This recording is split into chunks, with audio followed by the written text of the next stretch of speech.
ছাত্ৰ-ছাত্ৰীসকল আজি আমি বেলেন্স নাম্বাৰ সহায়ত যোগ অংক কৰিম। কি কৰিম? যোগ অংক। ইয়াত কি লিখা আছে? ইয়াত ইংৰাজীত আছে, অসমীয়াত কোৱাচোন। 1 2 3 4 5 6 7 8 9 10 আৰু তেনেদৰে এইফালেও লিখা আছে, তোমালোকৰ বাওঁফালে হ'ব 1 2 3 4 5 6 7 8 9 10। এতিয়া ইয়াৰ সহায়ত আমি যোগ অংক কৰিম। এতিয়া এনেধৰণৰ কিছুমান আমাৰ সৰু সৰু কাৰ্ড নিচিনা আছে, আমি ইয়াত 2 দিলোঁ। ক'ত দিছোঁ এইটো? কি সংখ্যা হয় এইটো? 2। আমি কি অংক কৰিছোঁ? যোগ অংক। 2 আৰু এইটো ক'ত আছে? এইটো 4 দি দিছোঁ। 2 আৰু 4, 2 4 কিমান? 6। 2 4 6। 2 4 কিমান?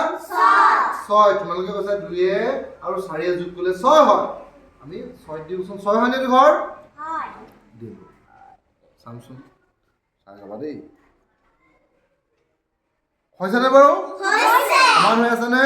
হৈছে। মানে 2 আৰু 4 যোগ কৰিলে 6 পায়। আমাৰ অংকটো শুদ্ধ হৈছে। যদিহে তোমালোকে যদি ক'লাহেঁতেন, চাওঁচোন এনেই বাৰু 2 4 আমি এইটো ক'ত ঘৰ? কি ঘৰ? কি সংখ্যা? 8। 8ত দি চাওঁ কি হ'ল? হৈছেনে এতিয়া? নাই হোৱা। তাৰমানে এইফালে হেলনীয়া হৈ গ'ল। হেলনীয়া হ'ল যেতিয়া তাৰমানে 2 আৰু 4 যোগ কৰিলে 8 নহয়, অংকটো ভুল হৈছে, নাই হোৱা, হয় নাই?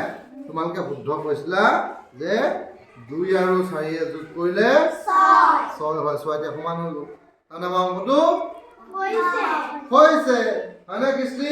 শুদ্ধ হৈছে। এতিয়া চোৱা, আমি বেলেগ অংক কৰিম। বেলেগ তোমালোকে পাতিব লাগিব।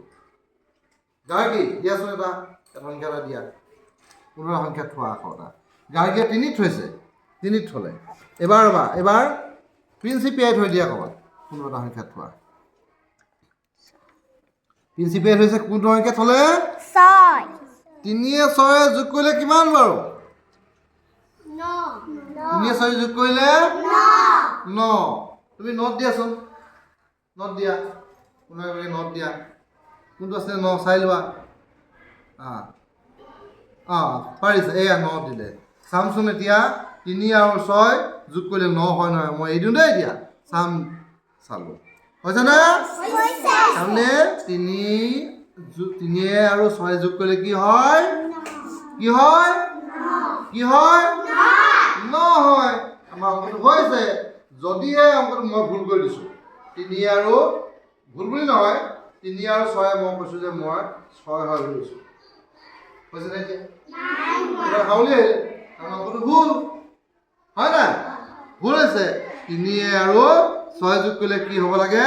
তোমালোকে কৈছাই 9 হ'লে অংকটো আমাৰ শুদ্ধ হয়। হয়নে বাৰু? আমি এনেকৈ যোগ অংক কৰিম নাই? আৰু কৰিম? কৰিবনে? ঠিক আছে।